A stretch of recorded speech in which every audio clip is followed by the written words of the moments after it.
Welcome back to DUBBZI Bricks for another episode of building the Tantive IV in Lego.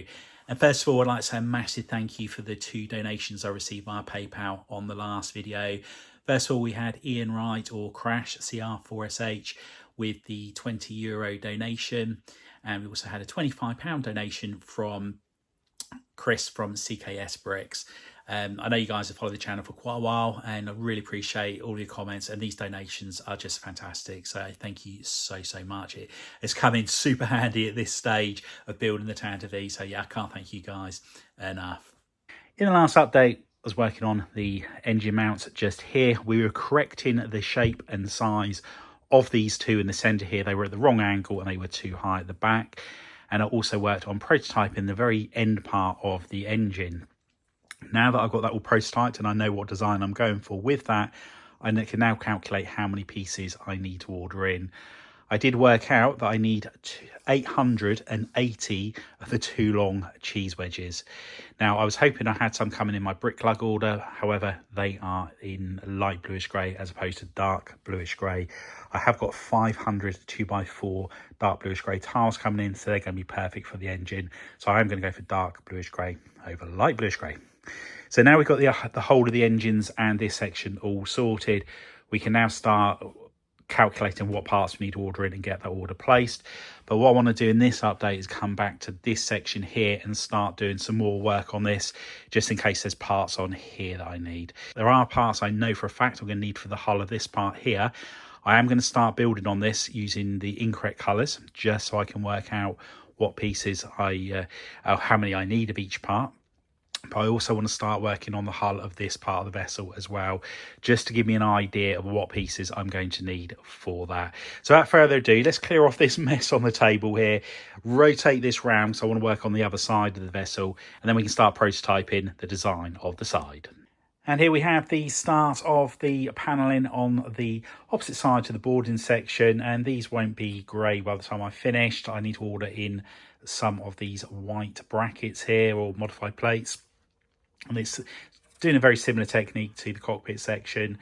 However, it's a lot sturdier. It's attached straight onto these plates here using those modified plates. So and it's joining up nicely on here. So I just need to calculate how many parts I need to order in. The 1x2 snot bricks, they're here. I'm using 13 on a length this here, so it's going to be 15 by the time I get back to here if I have to go that far back. And I've got 16 panels per side to do, so we're going to be talking around about 400 snot bricks that I'm going to need to cover these 2 sides. I did order in 100 a little while ago, so I'm still probably going to be about 250 short of those. So that's going on this ever increasing list of parts that we need to order in for the Tantive IV. But at least I know that how this is going to look once it's all done on there. One thing I do need to do is start prototyping the end part here to work out how I'm going to be doing that. But I want to concentrate on working on the side bit here first, I think, and also get one of these done on the bottom as well, because there's another circle like this that goes down there. So let's start turning attention over to this part just here and see what we can come up with. And I think I'm going to have to rearrange I've got this set up at the moment, and move this down to this end and bring this end here next to it so they're in the correct order. So I'm going to need to rotate that around 180 degrees. And the reason being is there are parts on here which I hadn't even noticed before. I hadn't noticed this panel just here, which, yeah, it's quite an interesting one. So I need to get that put in place, because then these wing parts here, they're all connected as well. So it's quite interesting shapes on here that I've got to try and get. I can't see anything up the top on this part. This doesn't really show up that much on the blueprints, and the blueprints also don't show this that well either. So yeah, we've got to try and get this. Is going to take quite a while, I think, to get that sorted out. And one other thing I've noticed as well is the gun is actually right at the back of this part here. I've got mine more central, but that's not too big a deal. It's quite easy just to peel it off and move it to the correct place on there. But yeah, there we have it. That's what we've got to do now. Try and work out exactly where that goes. Once I've done that, I can then put this part here on, but also I need to get this. There's a slope coming down here as well, which I haven't actually built onto the bodywork. So yeah, it's just a case of trying to work out which order to do things in. So here we have the vessel rotated around. So this side is normally facing the wall and it's now facing us. And it feels really weird having it this way around. But I've changed my mind on what I'm going to work on. I'm actually going to be working on the section that goes underneath here. So I thought it was originally a mirror image of this. However, there is a part that comes out and then comes up to this panel here.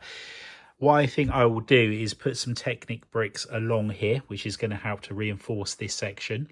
But I'm going to have it so the studs are pointing downwards.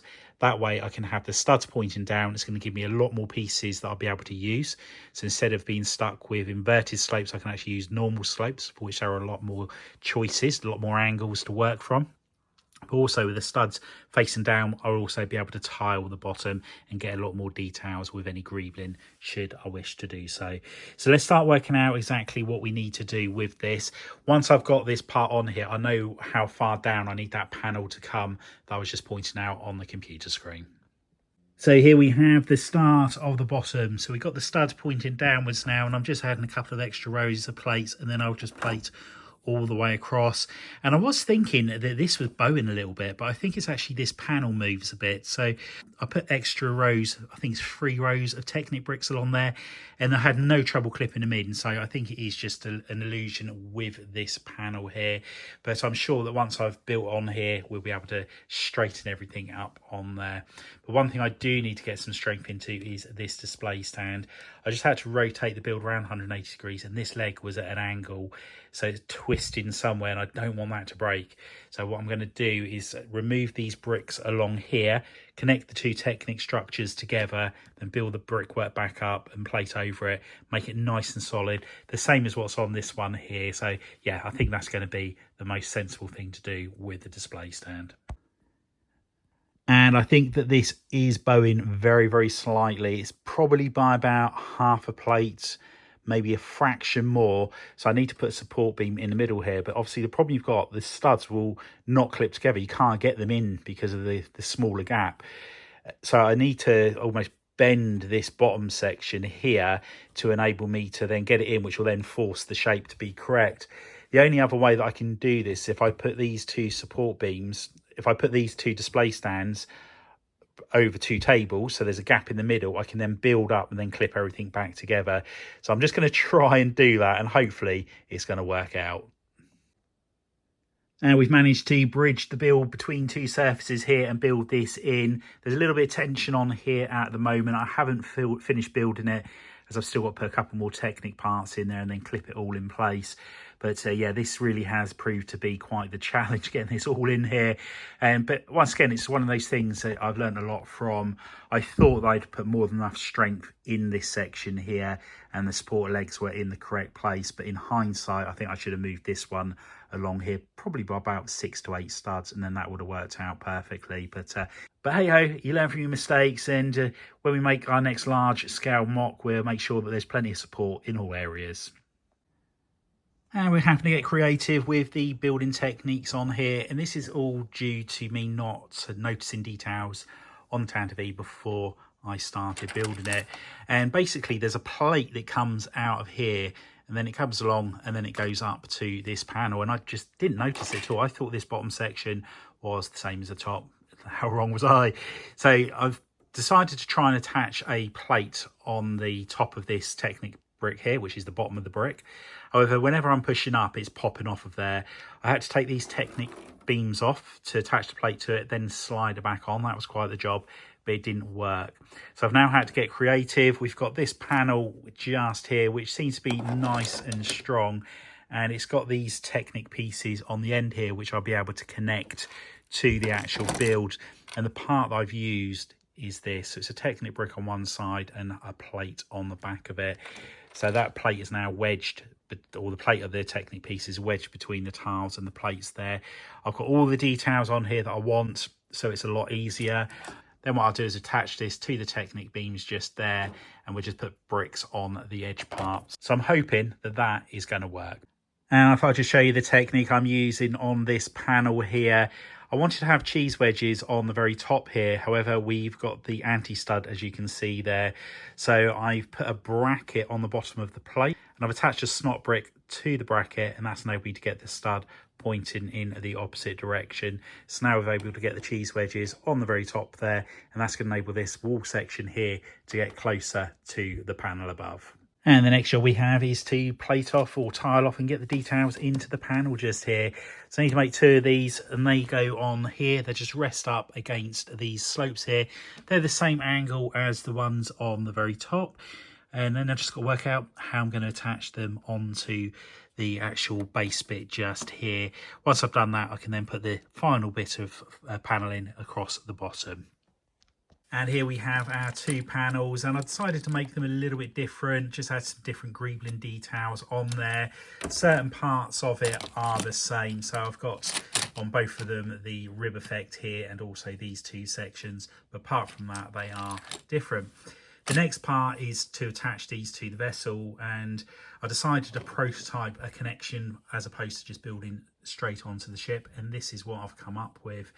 And the main part that I'm using is this hinge piece just here, and when you clip one of the hinges onto it, the first joint is the perfect angle for the slope that I'm using.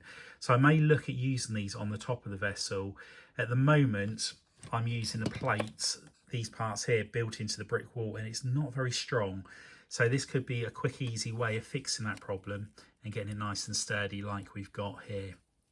Now, originally I was using the bricks like this and putting them on there. However, it meant there was one plate too high, which is why I've gone for the plate version and a plate on top of it or behind it.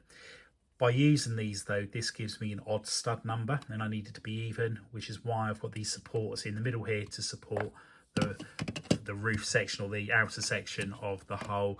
There is a slight gap there, but I could quite easily lose that by putting a plate underneath here. And also with this being underneath the ship, you're not really going to see into it anyway. Instead of having the plates on here, it will obviously be all tiled. So now I've worked out the technique that I want to use. All I need to do is just build it onto the ship, and then we can attach these panels and then do the final details on this section. And I've just found another piece in my collection, which is one of these just here. And it's enabled me to go only 2 high, which is better than the 4 high ones I was having, and then attaching on the back of it. This is getting me to an even stud number, so I can now actually rest it in or clip it together to the support as well, carry on building up, and then I can put the final part of the hull on there. So now it's a lot sturdier the whole way through. So yeah, really pleased I've come across that part. So now we finally found the technique that we are 100% happy with. Let's start building that on the base of the ship here. And that's the bottom of the ship all built up and ready for the final tiling to go over the top and the panels to be put onto the side. Now I have changed the dimension of, or going to change the dimension of the panels on here. Originally I was going for 6 studs, and I'm thinking it's going to look better being 5. If I'd gone for 6, it would have been below this point, which is not what I was after. So I just need to amend the ones that I've just made up, which is going to be quite a quick fix. Then we can attach them to this and then tile on the bottom.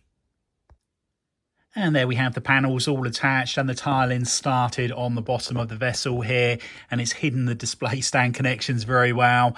I do want to add some greebling details in the centre sections just here and here. Although you're not going to really be able to see a great deal of it, it's still nice to know this there.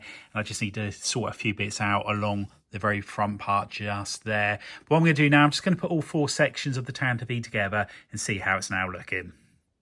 And there we have all 4 sections of the Tantive IV all together again. And it's amazing how much difference that bottom part makes to the look of the build, how much more bulkier it looks, how bigger it looks, and yeah, just how much more complete it's looking. And when I look at the front half of the vessel now, I just can't wait to get this cockpit section all finished. I know I've been saying that for absolutely ages, but it'll be so nice to see the bottom part put on there. Whilst moving it, I had a little bit of an accident and knocked that, but I need to amend that part anyway to correct the red fin part on there. But all in all, really pleased with what we've managed to get done in this update. So satisfying. Now I've got that part done, I can start working on this section just here, which is what I was hoping to work on in this update. Now, I have received some really useful images from Cave God. For those of you not familiar, he is a mock builder himself and has come out with some absolutely amazing builds, but it's really helpful because he's actually shown me there's a couple of parts on there where you've got a panel on one side but it's not on the other, so I need to make sure that I get that accurate. One other thing as well is this section here is inaccurate, but there's nothing I can do about it, and I'm not going to change it. And what it is, this is supposed to be almost like an X on here, so this part actually comes down. However, if I was to do that, the amount of connection points I would have for these large engines would have been so minuscule that it just would not have worked. So that's the reason that I have gone for it like this. It's just helping with the whole strength of it. I am going to try and do something to give it the illusion of the X on there, but I'm just thinking about it at the moment. Just try and make it look a little bit better than it does. But all in all, I'm happy with it looking as it is, even if that part isn't screen accurate. Sometimes with Lego, due to just what's available to you and also what's actually physically possible with the bricks, you do have to make compromises here and there, but hopefully it will still look good by the end. Anyway, that's all we have time for. Hope you've enjoyed this update. If you have, please remember to give us a big thumbs up. If you haven't already done so, please consider subscribing to the channel and hit the notification bell so you don't miss any future content on the channel. And if you know anybody else you think would be interested in building the Tantive IV in Lego, if you could share the channel with them, it'd be much appreciated. Thanks for watching. Bye. Till next time. Bye for now.